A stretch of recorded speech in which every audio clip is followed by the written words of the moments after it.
環球大戰線深入世界最前線，全球各地的觀眾朋友，大家好，我是葉思敏。今天節目會特別來關心到的議題，包括了伊朗在此刻擊落了美國軍機嗎？這是來自於伊朗的最新說法。美國此刻則是急喊要延長停火。美軍另外一方面面臨的問題是非常的燒錢哦，燒到現在他們在軍事的訓練上面都得暫時喊停了。另外的問題就是彈藥掏空，爆脆弱視窗。今天就這些議題，我們會一起來做關心。首先歡迎我們的在場來賓，清華大學講座教授張延廷将軍。思敏好，大家好。台大哲學系教授苑舉正老師。思敏好，各位觀眾朋友大家好。陸軍退役少將厲正傑將軍。思敏好，各位觀眾大家好。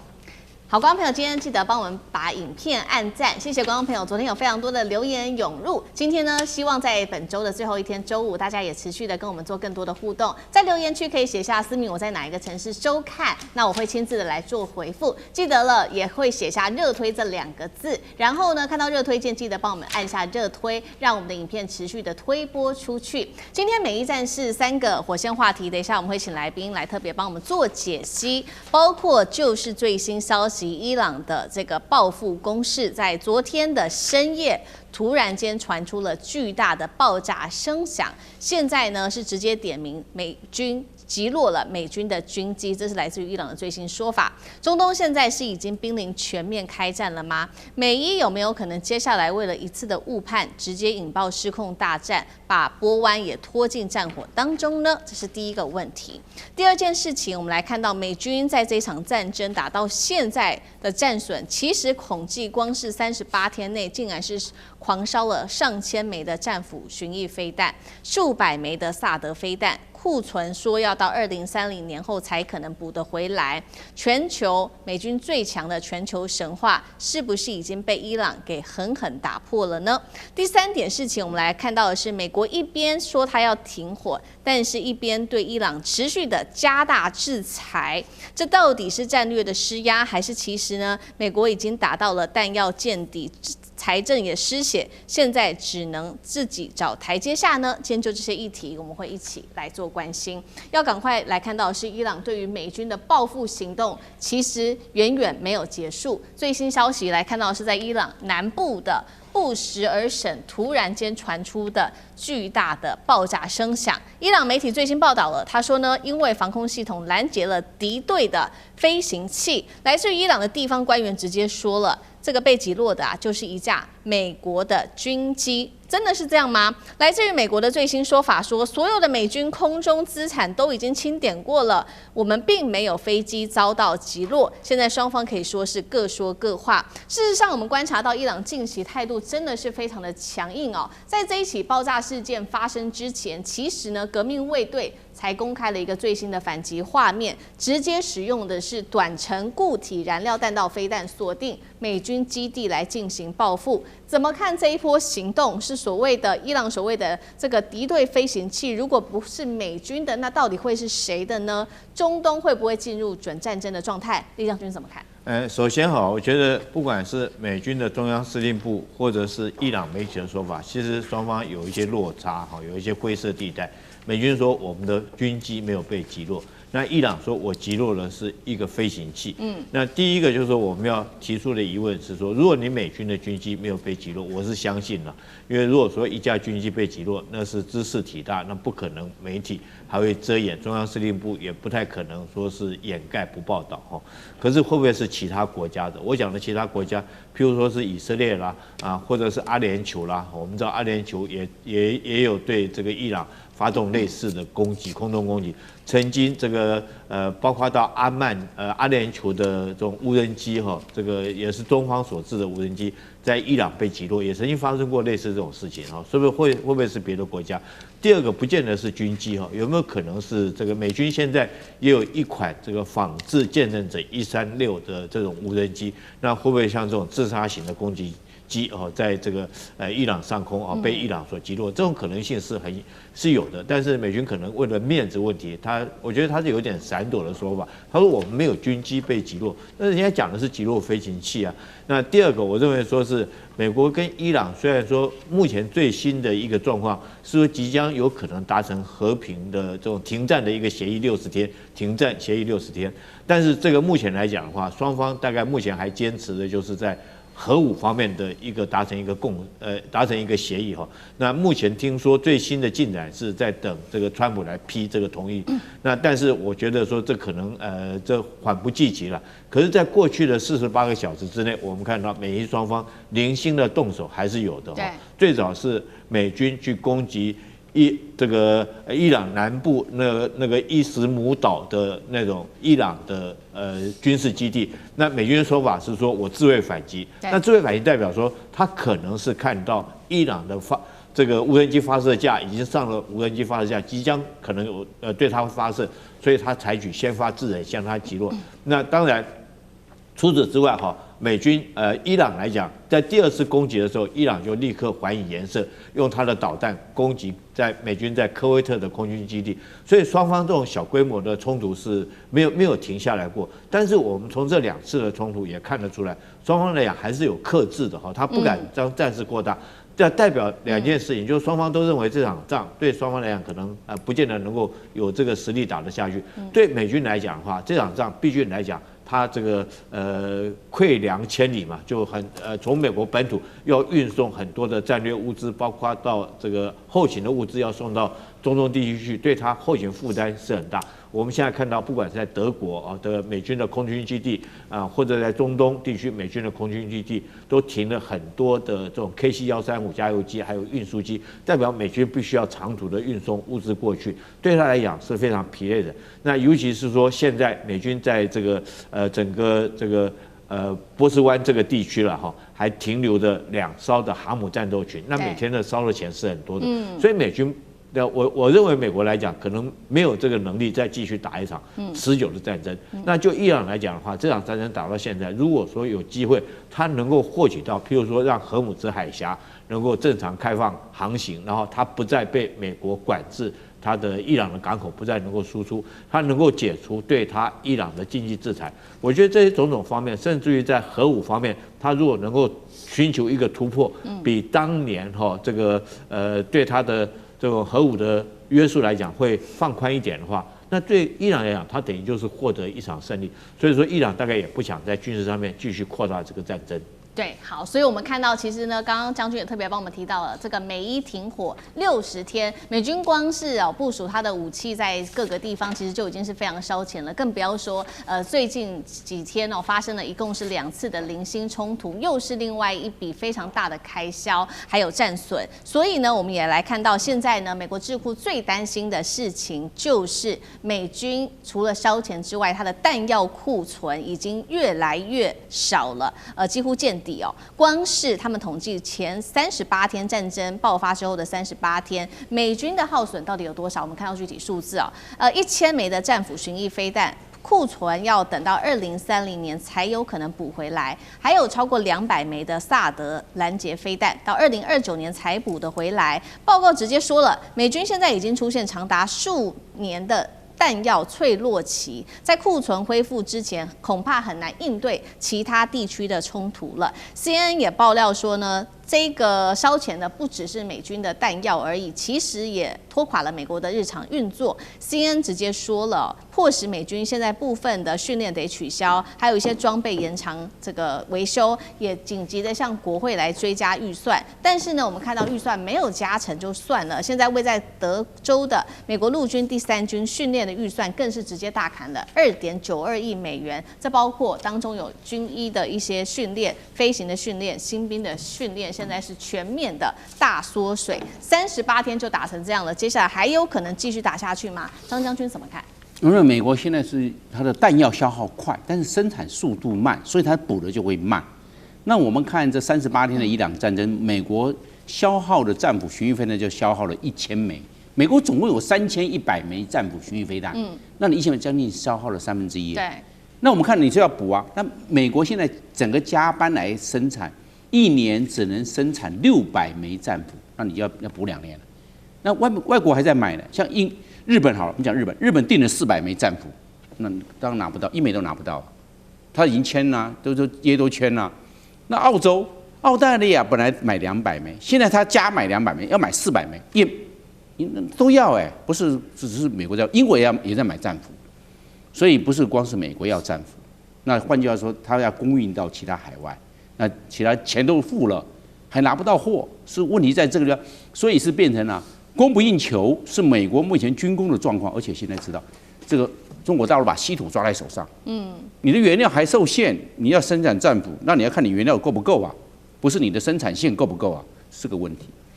那我們另外看薩德系統，現在，它這一次總共消耗的這個薩德系統就是大概200枚，但是我們看看呢，薩德系統它年產量就100枚，96枚嘛，就是100枚嘛，它現在已經加班生產，全生產全推动，一年生產400枚，增加4倍哦，是這樣子哦，這是我講的是薩德反彈系統。那這一次我們知道，在伊朗戰爭，伊朗打的是不對稱作戰，它用的是無人機，用的是巡弋飛彈。還有地對地的導彈，那你要不要去攔？一攔，如果是攔導彈的話，2到3枚去，那你一下子消耗好快哦。那你攔截無人機，那你更虧。無人機一下子才100萬台幣，35000塊美金嘛。但是一個薩德飛彈的反彈飛彈是300萬美金到400，是到100倍那非常貴的。这個你100換1塊啊，你這怎麼玩下去啊？所以美國在這一方面就是在不對稱戰爭，他們沒有很精打的細算，造成他目前供不應求的狀況。那現在我們看美軍到底狀況怎麼樣？美軍這一次沒有成功是在哪裡？美軍如果要贏2件事，第一個是奪鈾跟毀鈾，把這個濃縮鈾奪掉，要不然把它毀掉、炸掉、稀釋掉、炸掉，沒有啊，奪鈾失敗，毀鈾也沒有啊，是不是？那第二個，你如果一輸一贏的話，好，那打通荷姆斯海峽，派1艘飛彈巡洋艦、2艘飛彈驅逐艦擺在荷姆斯海峽，誰敢扣留任何這個不放行這些船只的話，我就打誰。不敢，到現在為止都沒有。美國軍隊不能去，因為怕有無人機飽和攻擊，水下有水雷，水下有伊朗的小型的迷你潛艦，可以打2枚魚雷出來。他在這方面是有所拘謹。他好，那這個2枚沒辦法打通海峽，也沒辦法奪鈾毀鈾。那看看奪島戰有沒有，地面戰有沒有，那都不敢做。那既然要打仗是一不做二不休嘛。你又不地面戰，又不夺島戰，那這樣的話，伊朗就有底氣了。所以伊朗現在是拿翹了。他現在知道美國的缺點，美國的這方面的限制太多了。好，美国的限制這麼多，軍事打擊沒有用。那如果接下來，因為美軍現在在說嘛，他接下來恐怕會打的是經濟牌，針對於伊朗做出更多在經濟上面的制裁，到底有沒有用呢？我們持續來看哦。現在呢，這個美國的副總統范斯他是直接提出來了，說，其實呢，美伊雙方我們談的還可以哦。目前呢，是雙方已經非常接近，達成了一份的這個諒解備忘錄，當中包括會停火長達60天，那重新開放荷姆茲海峽，還有呢，針對伊朗的核計劃說也會再做討論。剛剛提到了嘛，軍事制裁沒用，那經濟制裁呢？美國另外一方面，它的2手策略，針對伊朗新成立負責掌控荷姆茲海峽的政府機構來做限制，還有限制伊朗的8艘油輪跟超過15個實體清單。苑老師怎麼看？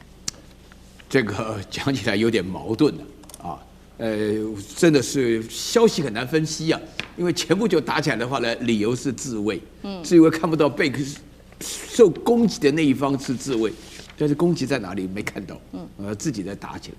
然後呢，這個川普的整天講，就是目前的協商的話呢，快達成了啊，談得非常好。然後這邊的話呢，又要準備打啊，也實際上打啊。然後呢，就說是這個自衛的情況下，偶爾發生衝突。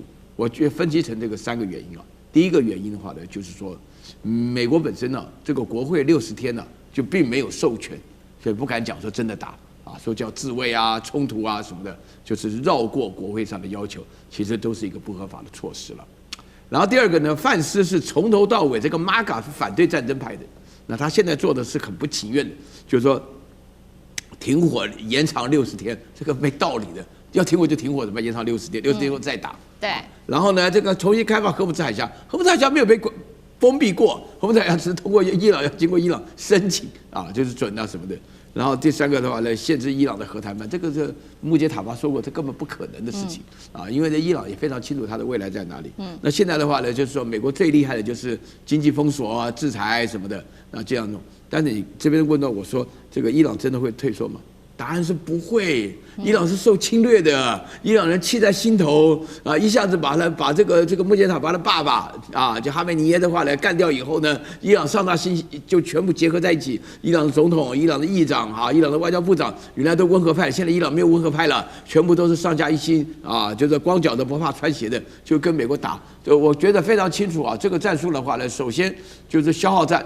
然後是持久戰，然後是拖拉戰，一直拖到美國自己受不了為止。那美國現在的話呢，你前面2位將軍講的消息，沒有一個國家受得了。我在這邊先強調大家一件事情啊，那個戰爭要打士氣，士氣要靠你是不是站在正義的那一邊。那你侵略人家，結果沒有做好準備，那你怎麼會有士氣呢？美國現在的問題不是生產的問題，也不是錢的問題，是沒有士氣的問題啊。大家有沒有想象過啊？美國就打仗開炸彈殺死人的那些人，他良心何在啊？你光從這個角度來想，我們不用在現場就可以發覺美國的士氣就不足啊。你在這種情況下，這個戰爭怎麼拖下去呢？是啊，剛好拖下去就確實伊朗的策略。對，好，謝謝聶老師。那我們休息一下，馬上回來。地緣政治、美中之爭、戰略價值、強權崛起、小國生存。現在與未來洞悉事件走向，掌握世界脈動，全球觀點盡在環球大戰線。趕快來看到的是美軍的航母，這時候竟然是壓進到加勒比海了。今天要趕快來看到的是會不會發生呢？川普的第3戰線說隨時進入開戰的倒數計時了。另外一方面，中俄是否有提供情報來支援古巴呢？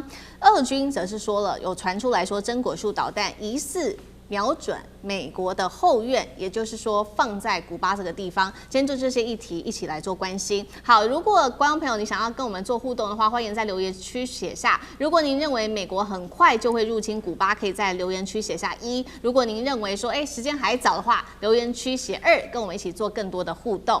我們要趕快來關心到的是，其實呢，繼俄烏戰爭，再來就是中東戰事，第3線有可能即將引爆的，就是在古巴這個地方了。來自於美國 Politico 的最新報道說，國務卿盧比歐在27日內閣會議上面特別做了一個警告。他說，古巴已經陷入了極大的困境，即使川普在政治跟經濟上面雙重對於古巴施壓，但是很遺憾的，盧比歐說未能撼動古巴的這個共產政權，因此呢，他認為已經對美國的國安造成了嚴重的威脅了。所以現在呢，來自於最新的情資，五角大廈這邊顯示說，五角大廈花了好幾個月秘密部署攻擊古巴所需的兵力跟武器。難道現在他們說了，情資顯示只差川普一聲下令，隨時就會對古巴來發動攻擊？而軍事的行動上，確實我們可以看到許多的跡象。首先是尼米茲號航母打擊群已經大規模開路加入加勒比海了，美軍進入了高戰備的一個狀態。事實上，不止我們看到這個是航母打擊群已經開到了加勒比海，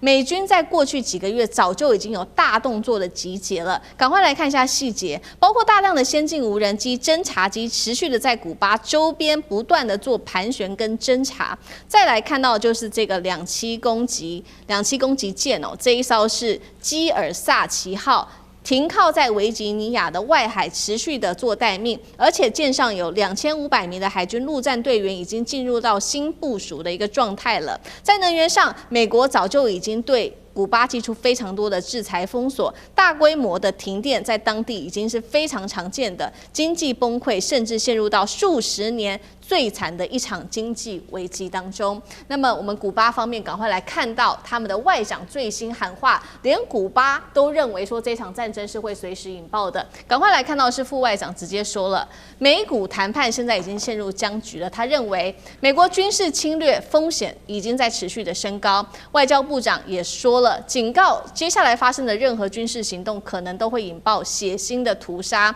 恐怕讓成千上萬的古巴人跟美國人人因此喪命，這是來自於古巴都已經認為這個非常有可能開戰了。所以今天節目一開始，我們要來先請教酈將軍，就軍事面，我們看到美國的動作非常的多。剛剛我們提到了美國的航母、它的2棲攻擊艦、海軍陸戰隊都進入備戰狀態，難道已經準備要對古巴來動武了嗎？川普可能在什麼樣的時機點會下令開戰？美軍如何打這場仗？現在來看到說，古巴能不能靠一些，比如說游擊戰、飛彈，甚至來自於中俄的支持，來撐住美軍的攻勢？酈將軍怎麼看？我認為這次美國一定會用軍事行動來對付古巴。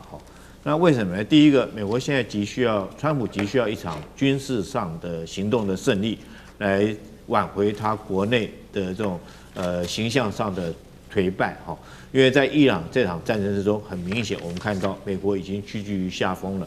然後這場仗花了那麼多軍備，花了那麼多錢，這個動員那麼多部隊，結果到現在為止哈，甚至於連平手打個平手都稱不上，甚至於我們看到這個伊朗在現在表現出來，在談判方面來講，絲毫是沒有要退讓的意思，所以川普很明顯他在國內原來他自己所形塑的那種英雄的形象已經大大的破滅了，所以我認為川普現在在政治上面他急需要有一場，而且是軍事上的一種行動的勝利，來挽回他在國內民眾對他的這種英雄的形象。那為什麼我講說一定要用軍事行動呢？第一個，我們看到哈，现在美國在這邊大集結了所謂的有一艘尼米茲這個航母戰鬥群哈，還有一個2棲攻擊艦，集中了那麼多個軍艦。那我試問一下，你對付古巴這個國家哈，你這個所有的這個古巴這個國家，它距離你美國的海岸線大概都是在美國的戰鬥機啊或者是轟炸機的攻擊作戰半徑之內。那你需要再動用航空母艦過去嗎？你需要動用2棲攻擊艦嗎？就表示說我一定要用軍事上的優勢哈來代表我是一種軍事行動。那第二個，我認為美國會動手的還有一個理由，就是委內瑞拉已經倒了哈。這個古巴跟委內瑞拉這2個國家啊，在中南美洲等於說有一點唇齒相依的態勢。那唇都已經亡了，那齒當然會寒。這個委內瑞拉已經被美國這個收了哈。那我想說，古巴只是美國對他動手，可以說是舉手之勞了哈。那美國現在採取的用了什麼理由？你看他用這個理由，我覺得根本就不是理由的理由。為了要開戰，你知道所謂的師出一定要有名嘛，你一定要有一個理由，你才能夠去打古巴。那我們現在看到美國所採的理由，他說30年前你曾經擊落我一架民航機，所以我要去捉拿卡斯楚。這個東西根本就不是理由，對不對？因為30年前的事情，你不能拿這個東西來當做你勞師動眾出兵的理由。第二個，我們就看到盧比歐現在講的，這個古巴現在對我形成國安威脅。哎，老天爺啊，古巴現在已經是面臨的是你美國對他的經濟封鎖制裁，已經面臨的是人道危機。它包括糧食都要靠中國來支援給他。我們看到中國在這方面來講，已經支援給他糧食。如果一個國家連糧食都沒有，連這個每天晚上連這個點燈的電都沒有，燈都不會亮，你認為說是他還對你這個美國有形成國安的威脅嗎？我覺得這些種種也只是美國想要對古巴動手的一個理由，而他動手的理由其實很簡單哈，只是為了挽回川普在這個伊朗的失敗，他需要有一場軍事上行動的勝利來證明他還是軍事上美國還是軍事的強人，僅此而已。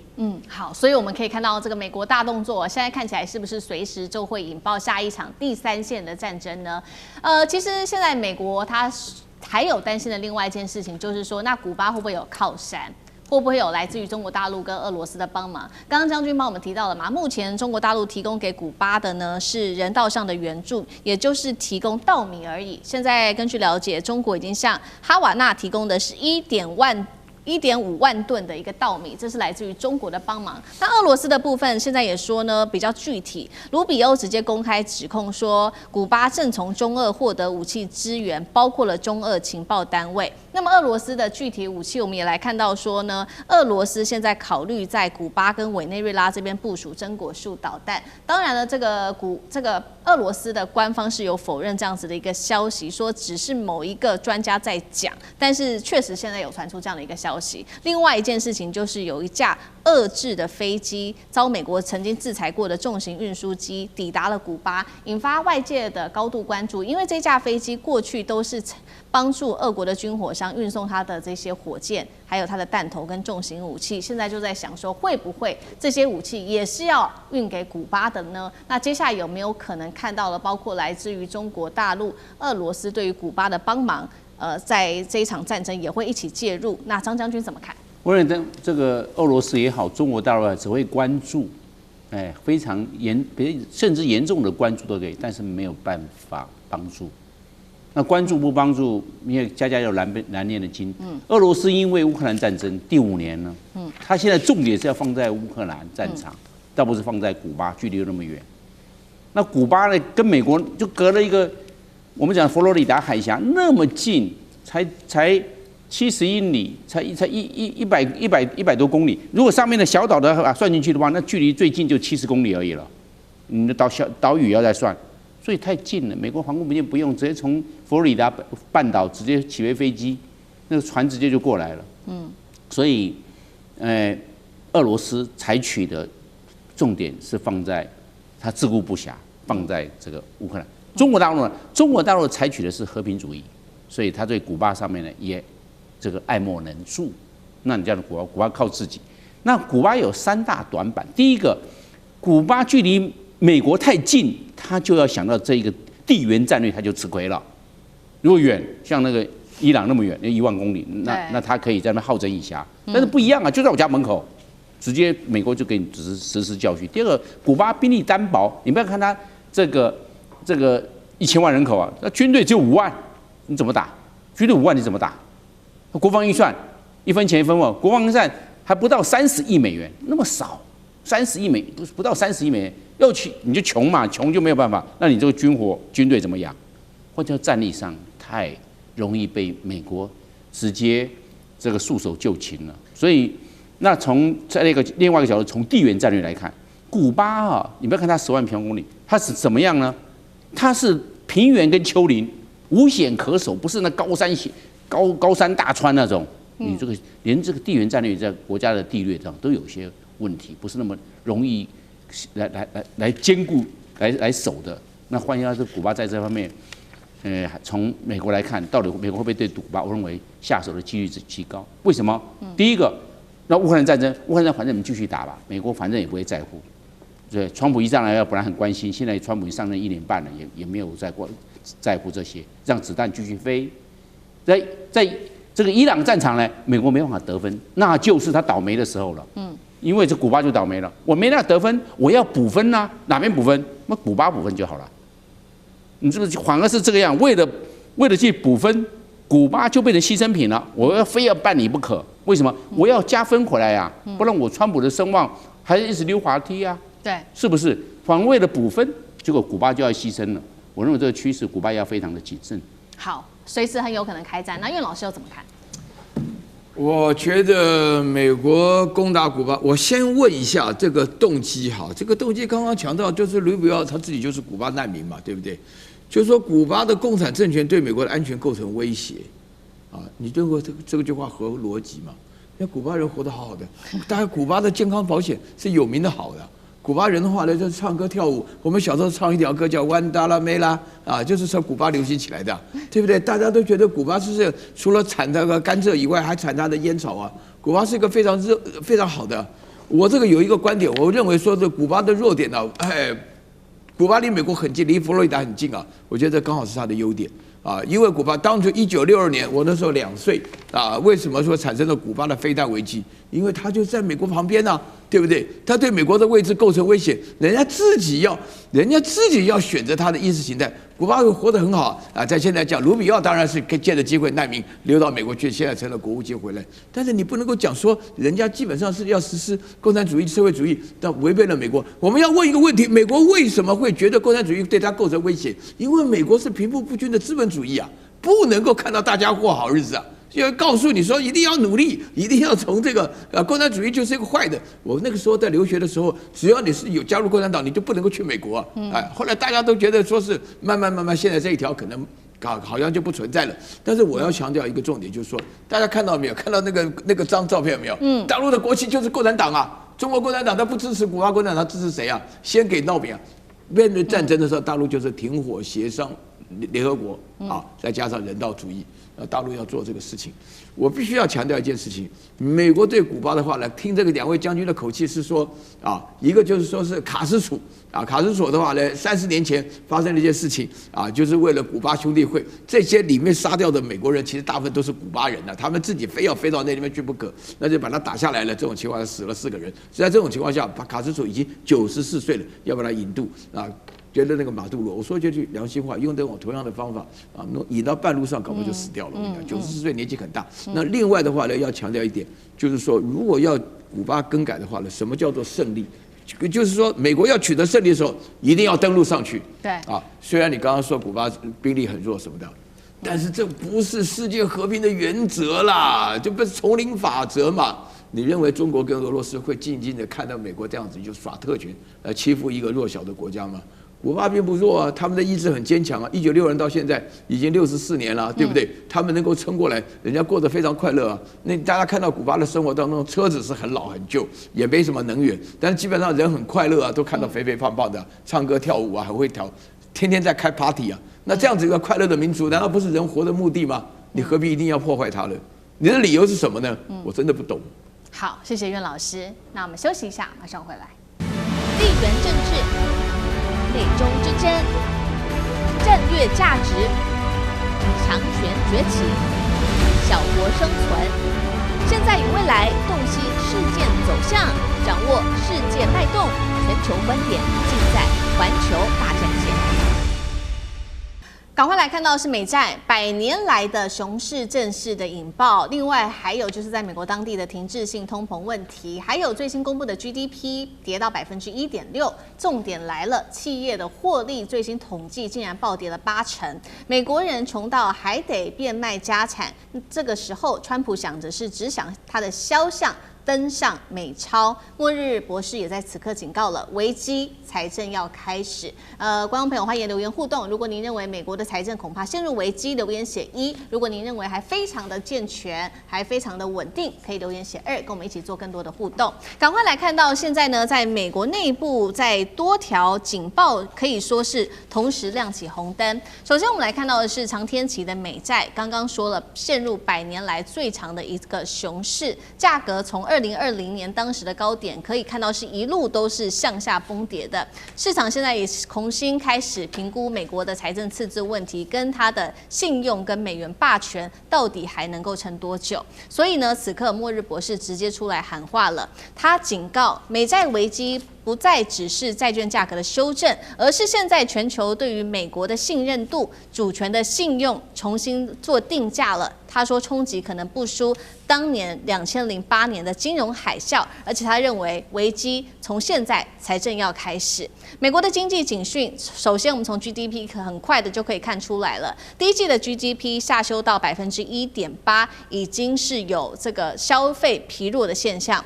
但是呢，通膨越來越高，創下了3年的新高，這是個人消費者的支出也是創下3年新高。再來看到是油價的部分，從美伊戰爭爆發到現在，汽油價格暴漲幅度已經超過50%了。當然，連帶的就是影響到了這些物流的價格、食品的價格跟生活成本的價格。再來看到第一季企業的獲利，沒有想到竟然暴跌幅度高達了80%，今年第一季企業的獲利只有400億美元，而上一季高達了2400美元。企業喊的說呢，現在要這個經營生意可以說是苦哈哈啊。另外一方面，美國的家庭儲蓄率在消費者方面降到了2.6%，是2022年以來最新低的一個數字。我們趕快來看到一個具體的實例，是來自於 CNN 做的最新故事專題報道。57歲的這一位職業的護士，他叫做梅西，為了繳他的賬單，即使他的收入有6位數字美金，但是呢，他也只能變賣祖母留下來的珠寶來繼續的求生。那麼挨餓的人口已經越來越多了，而且超過了當時疫情爆發的期間，10%的家庭沒有足夠的食物，15%的受訪者曾經接受過食物的捐贈。目前消費者的信心水準也已經接近新低，而且是大於當時經濟大蕭條還有疫情時期的一個最新低點。所以節目一開始，我們也從末日博士的警告開始來看到美債危機，再到 GDP 的下修，再到儲蓄率率創新低，美國經濟是否面臨系統性的一個危機？苑老師怎麼看？我覺得這個末日博士啊 ，Peter Schiff 他講的是非常非常的精準，因為我們都了解美國本身維持這麼好的生活，它其實講起來就是美元、美金跟美國夢嘛。啊，這個美軍、美金跟美國夢這個三者之間的話呢，美軍的強大現在在中東戰爭打垮了嘛，大家可發覺美軍有問題了。然後呢，這個美國夢的話跟美金是直接勾搭在一起啊。我從小就是認為說，美國生活又好又便宜。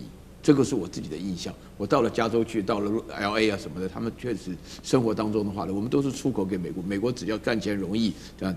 但是現在的話呢，這個末日博士講的事情的話，我先強調為什麼要從美債的修訂的價格牽涉到他們的日常的生活，以及為什麼美國的日常生活會到你說，因為剛剛講到 Mercy 啊，那個護士6位數就10萬美元年收入，10萬美元以上是很高的啊，大家要搞清楚啊，就是年收入300萬的台幣，對不对？那我们一個台大教授也沒這樣子啊。好，那這裡面的話呢，就是說美債的問題的話呢，美債很特別，10年期的美債是全世界的穩定它的這個銷售啊，也是全世界貨幣的定價的單位。那10年期美債的話呢，這個美債本身有它的利息，但是美債是可以交易的，因為它是定價，它很穩定。但是美債交易的過程當中的話呢，利息越來越高，債務這個美債越來越低的話，表示美債價格修訂。所以說，這個他們這個美債的價格跟它的利息剛好成反比，美債越低，它的這個殖利率，這個叫殖利率，升值所產的利率，這個利率越來越高，現在已經到達了5%。前一陣子的話呢，我還跟陳鳳熙在一起，他說他不排除會到達6%，我聽了都嚇了一跳。那麼這樣子的一個情況下，可以感覺到，就是全球主權信用危機的，就是說我剛剛一開始強調的，就是美元、美金跟美國夢，那個美金就垮掉了，因為大家就產生了一種不安的感覺，大家紛紛的就開始出售美債，其中最特別就是大陸現在賣到6000多億，日本的話呢也強力，不曉得大家記不記得前不久的時候，貝森特還繞道跟那個高市長談了20分鐘，其中就包含你不能夠亂賣美債。日本講說我是日元一直在貶值，怎麼能夠不賣美債呢？那麼留一大堆美元不管用，反正你就不能賣就對了。那這裡面出現了一個結果，就是說美元不值錢，美國進口當中的物價，我算了一下，大概從3塊美元一加侖的油變成4塊5啊，這個就叫50%啊。那現在就是4塊5買1加侖油。那在這種情況下支出的話呢，因為美國是一個家家戶戶都有車的國家。人家家戶戶都有車嘛，所以說在這種情況之下，美國的生活當中就有一種進口性的通貨膨脹，以及加上停滯型的通貨膨脹啊，一個是這個進賬，另外一個是滯賬，反正美國就進入一個滯賬加上進賬的一個結果。造成的一個現象就是生活越來越貴，然後這個叫 Mercy 的護士當中最可怕的地方，是美國的醫療。我跟你講，前一陣子的話呢，我有機會跟一個朋友聊天，我說，哎，這個美國不錯，我們想回到美國去住。他說不可能，為什麼？那你沒有保險，你年輕人沒有保險，累積出來的話，你根本不可能啊。那台灣保險不管好不好，那基本上的話，你躺在床上，他就是付得起就對了。美國你是付不起的，付不起的話呢，美國就把你直接丟到大街上去。好，那同樣的問題，張將軍有怎麼看呢？美國的經濟系統原則上是朝壞的方面去發展，目前還看不到有一個非常大幅度變好的狀況，因為它有5大包袱沒辦法解決。第一個，美債重，美國國債39兆，你每一年將近要2兆的利息，你怎麼辦？今年就要破40兆了，明年2027年最起碼破42兆。你光利息有點受不了，美債重，政府可以在舉債的空間就被你壓縮。我想舉債來搞建設，不行，你太重了，你光付利息付不完。第二個，儲蓄率低，因為美國人儲蓄率都是大家月光族，你一拿到這個錢，這個信用卡錢卡債繳掉，保險的錢用掉，另外一個可以發行的消費率只剩那麼多了，对，那就被你月光，因為大家都不存錢。如果可以存錢，我忍受度高，因為我後面有錢啊，我自己存啊，可以用啊，沒有，因為你不存錢，你可以調撥的空間就很少。這個是第二個。第三個呢，美國窮人太多，美國現在的窮人呢，3950萬，美國人口3億4千萬呢，但是3950萬，拿那個我們的食物補助券呢，貧窮呢，一家4口3萬3千塊美金以下呢，你怎麼活啊？所以這個貧窮人口越多，你會造成社會的包袱，因為我們好多窮人都要靠我們來補助，要靠食物券來生活，那就麻煩了。你這樣的話，整個經濟的這個系統，你就會造成包袱重。那第四個呢，通貨膨脹，也許因為伊朗戰爭或其他的因素，因為油一上漲，在上個月4個月份的時候，這個通膨的年增率是到達3.5%。100塊你要上3.5，那很貴了。你看看你有錢人沒問題啊，你窮人怎麼活啊？一下貴啦，油一下貴啦。剛才苑教授有講啊，油價的話你要從3塊變成4塊5一加侖，那個有的人受不了。有錢人沒問題，但是窮人很多啊，那我怎麼辦？我汽車加油我怎麼辦？這個問題就是說通膨重，美國這也會造成它整個消費意願會造成通膨的緊縮，因為我不能再花那麼多錢，不能再買那麼多了，因為那個物價變太貴了嘛，而且物價往往會變貴回不來。最後一個，我認為啊，美國的貿易赤字重，美國在去年2025年的貿易赤字9015億美元，將近1兆啊！你都在貿易赤字你都是買的多賣的少你賣給人家不多，但是你買人家好多東西，那你一直在花錢這是貿易赤字。去年川普打了1年的這個貿易戰、關稅戰，你還赤字9015億美元，快1兆。你這個貿易赤字重，你的經濟上沒有好轉。你這5大包袱加起來，美國經濟還要想要說弄很好嗎？這個美國的系統性的空間可以彈性、可以忍受的，已經被受壓縮了。所以美國在這一方面想要一時好轉，非常困難。好，這個是美國現在經濟陷入到的問題，但是我們也看到，那川普政府有沒有要尋求解決呢？目前看起來是沒有，因為我們看到6月份的川普即將生日，他會辦這個生日的相關的派對花費換算新台幣19億這個是第一點。第二點事情是我們看到畫面上這個鈔票。這是250美元的一個鈔票。那川普說希望未來能夠在他這個鈔票上面放上他的頭像。如果真的放上去，那是150年來第一次有美國總統上去這個鈔票上。那酈將軍怎麼看？我勸川普最好不要這樣幹哈。為什麼呢？因為這個鈔票上面之前美鈔上面印的都是死人嘛。那你自己把自己相片放在上面，你是不是這個在詛咒自己？我們大家不要小看這種說法，按照中國傳統的說法，這叫很晦氣，你知道？就是你還那是等於說有點像遺像，你知道？那你是把這張遺像放在這上面，而且再講一句話，我們按照中國人的傳統說法，這個東西就是如果說你這個沒有這個德來講的話，你硬要做這種事，事實上是讓自己折壽的，你知道？你會等於說你這種只是在詛咒你自己啦，但是很遺憾的川普到現在為止不管自己老百姓民生的死活，一面的只想搞他個人的崇拜。我們現在講美國生活有多慘，我們现在有一句話，我們經常講一句話，就是你的薪水趕不上你的物價上漲那美國現在正是面臨如此這種狀況。當然不是每個層級它分3個層級來講第一個，我們先看到這個所謂 PCE 年增3.8%，也就是說大概我個人支出的，我可能物價大概就是我必須要包括到我的食用的食品，或者是我必須要用的物價，然後這些包括油料這我必須要用的叫 PCE 指數，等于漲了3.8%。但是我們看看美國人年薪漲了多少？第一個，美國這個高收入的，所謂高收入就是年薪達到13萬美金以上的叫做高收入，他們是沒有問題，因為他年薪增加6%，6%比3.8%就要多啊，對他來講不但沒有影響，他還有更充裕的餘裕的錢去做其他事。可是我們看這個中等收入來講的話，他年薪是指7到13萬的這些族群，他只有2.3%，年薪增加2.3%，那你跟3.8%來講的話，那就多很多了，多1點多%的支出。那更何況是低收入，他們定義是在年薪7萬塊錢以下的年薪只有增加多少？1.5%。那你看看，比他我年薪多的，結果物價比我多了1倍還多，我怎麼生活下去？他只有一個方法，就是拿他以前儲蓄的錢拿來應用，拿來應急來用，不然他活不下去了。那在这種我們稱之為吃老本就是把這個原來存的錢拿出來。可是吃老本畢竟不是長久之計，所以我們看到我們剛剛舉這個例子，美國的這個護士他事實上他年薪也是算6位數，算是高收入哦。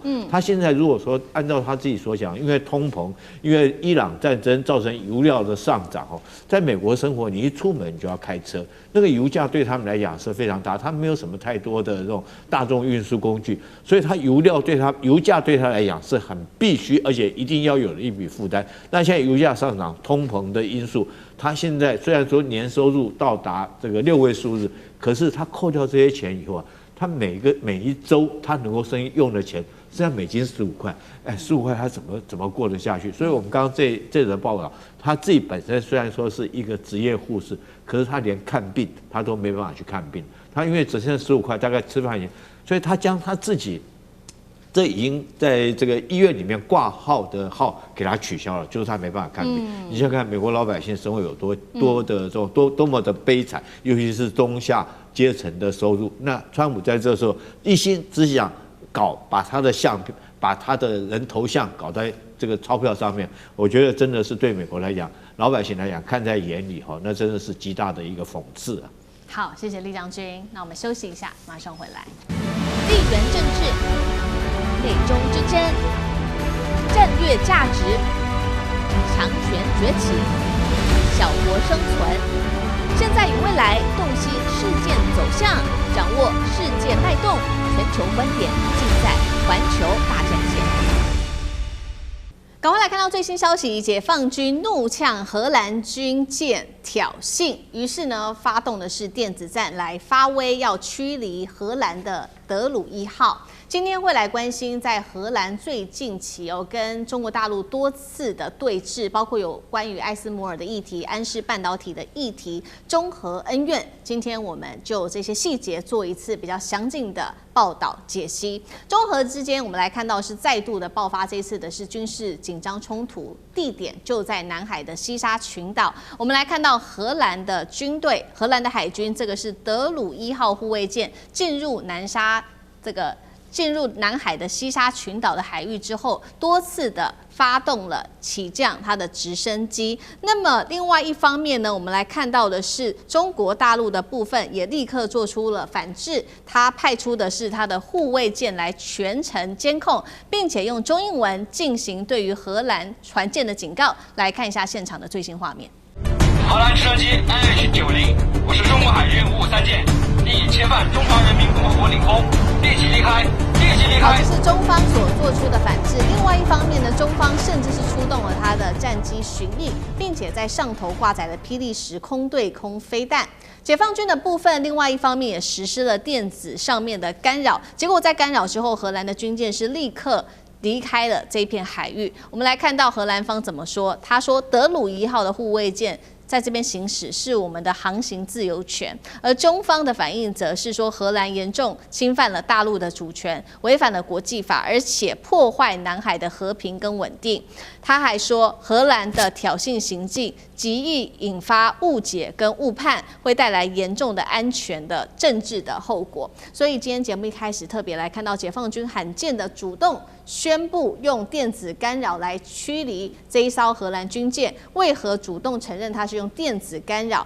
接下來對於荷蘭的軍艦跟軍機會造成什麼樣子的影響？那酈將軍怎麼看？這一艘荷蘭的軍艦德魯伊號確實是很明顯的挑釁哈，它是到這邊來幹嘛呢？我們都知道荷蘭遠在歐洲嘛，他這時候跑到南海來幹嘛？他要到這個西太平洋去參加6月24號的環太軍演，美國所主辦的環太軍演。那按理來講，你在這個菲律賓的馬尼拉這個加油補給完之後，你應該向東航行。就你沒有向東航行，你跑到西邊來，跑到西沙群島，而且是進入到西沙群島的12海里的這種淨土之內哈。這個所謂的這種國境線之內，那對解放軍來講是非常嚴重的挑釁。你已經進入到人家的領海線裡面了，所以這次解放軍的驅離行動，這個動作也是非常的大。我們看到有什麼大？以前來講的話，解放軍大概不至於用到這麼大的動作。大家不要以為只有這個電子戰的驅離，其實這是非常嚴重的一件事情。怎麼講呢？也非常罕見。第一個，所謂電子戰區裡電子戰區裡它可以用2種方式。第一個，我干擾你的導航設施；第二個，我可以干擾你的通訊設施。那如果說你看這架直升機起飛以後，它的通訊設施或者是導航設施被干擾之後，我跟你講，它會迷航在茫茫大海裡面，它東南西北它都搞不清楚了。那第二個，如果說是這個對這直升機通訊設施也干擾，它這個軍艦就沒辦法指揮這架直升機，直升機極可能因此而墜海，他找不到自己的軍艦在什麼地方，他就返航不了。這是第一個哈。第二個來講，我們甚至於看到解放軍這次出動的，包括到歼16戰機哈，這個掛着霹靂10這個它算是中程的空導彈哈。而且把這個導彈亮肚子對這輛直升機，讓他看到，讓你知道事態嚴重。那第二個，我們講哈，這艘的護衛艦到底有沒有能力對抗解放軍的電子戰？我認為是完全沒有。為什麼呢？這是2004年的這個算是一艘老軍艦哦。那你看它的噸位就這麼小，你怎麼去對抗這個殲16D？殲16D是專業的這個航母戰鬥群的電子戰機，這次聽說解放軍出來的是最起碼是殲16D 的這種等級的電戰機。那你想想看，這種是航母戰鬥群的電戰機，你小小一艘軍艦，你怎麼對抗得了？我們知道電子戰有2個很重要的因素，第一個是技術嘛。我的裝備，我的技術可不可以壓過對方？那你想想看，殲16D 它是這個最新型的電子戰機，那它的裝備或者性能，那或者甚至於技術，絕對會遠優於這艘的護衛艦，這是第一個。第二個，這個電戰講究什麼？誰的電力大，我就壓過你啊！電戰有時候很講的是這個毫不客氣，就是誰的力道比較大。那你想想看，解放軍在南海地區，它除了說西沙的永興島之外，它上面還有可能別的軍艦哈，包括這次來講的話，054也出來，056也出來，它的電磁干擾，它這麼多艘軍艦如果包圍你，我覺得這次解放軍大概是這個很嚴重的警告了。但是還沒有置他於死地。如果要置他於死地，我們講電子戰是一種軟殺傷力哈，這個導彈是硬殺傷，那電子戰是軟殺傷。但是不要小看軟殺傷，軟殺傷它還是殺傷力。它如果說持續對你電子戰干擾的話，你如果這艘軍艦在這邊迷航，或者直升機找回不了自己的母艦，找到這艘軍艦的甲板降落的話，極可能因此而墜海，發生更大的事端。所以這是我想說對荷蘭是很大一個警告。好，這個是解放軍正式的對荷蘭寄出在軍事上面的一個警告。那為什麼荷蘭還要這樣做？這背後的意圖，張將軍又怎麼看？我認為他的這個航行計劃做的並不是很好。你看他迢迢萬里過來，對，從荷蘭這個大西洋，越過這個英吉利海峽，然後進入這個準備進入我們講直布羅陀海峽，進入地中海，再穿越到蘇斯因河進入紅海，再從紅海之後出來到這個我們講的曼達海峽。你才出紅海啊，才能夠進入。你曼達海通過，你才能夠進入阿拉伯海啊，阿拉伯海進入印度洋。印度洋你一直從西印度洋通過到東印度洋，你要穿着安達曼海峽，因為有安達曼群島，你才進入馬六甲海峽。就是馬六甲海峽，你才能夠北上進入我們講到的藍海，進入西沙。你看它迢迢萬里，你迢迢萬里來，為什麼要到西沙去呢？我認為是為了向美國表忠。因為他就要參加的是環太平洋軍演，6月24號到7月31號環太平洋軍演。我既然來了迢迢萬里，我這個地方也來學美國一下。美國強調自由航行，那我也來自由航行。你要自由航行可以，但是你不要進入領海，12海里不可以進來嘛。他可能軍艦是擦邊球在那個12海里的邊緣線，但是起飛的直升機 SH-6洞，你這個直升機就不對了。你看它一起飛之後再繞着它，你不進去了嗎？你常進没進，但是你飛機進去了，他警告的是飛機，他並沒有警告這一艘軍艦。問題出在這裡，你軍艦，你要我對你這實施電子戰呢？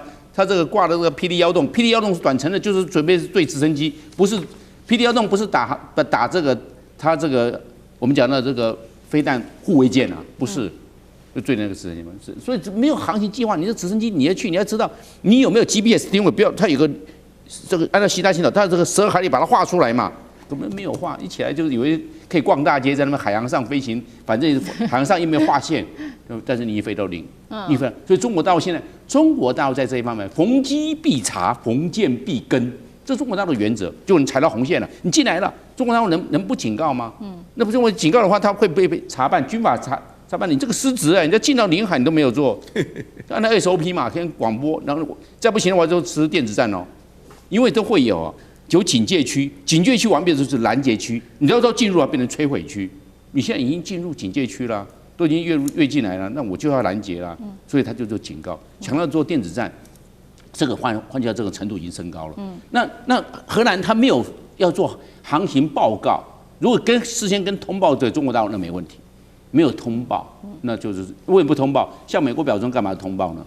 所以就會產生這方面的誤會。好，这是荷蘭在這一次的最新的軍事動作上被解讀就是要和美國效忠。那另外一方面，其實呢，我們剛看到是荷蘭在軍事上面的效忠，是不是在商業上跟科技面同樣也是要對美國來表達效忠呢？因為有一些具體的例子都是發生在這1-2年近期的事情。我們現在看到最新這個是2025年9月，大家還記得嗎？當時我們討論了有關於安氏半導體的議題，當時荷蘭硬要透過這個緊急經濟安全權力接管安氏半導體，結果引發了大陸的官媒痛批荷蘭是披着法律外衣的強盜哦。再來科技面，荷蘭哦，因為美國的關係，所以呢收緊了對大陸的這個設備的出口，就是這個 EUV 的這個極紫外光機的設備。再來 DUV 的維修跟升級也會全面的對大陸實施封鎖。再來就是美國確實在今年4月有通過一個 Match 法案，有要求艾斯摩爾不得對中國出售它的原料等等。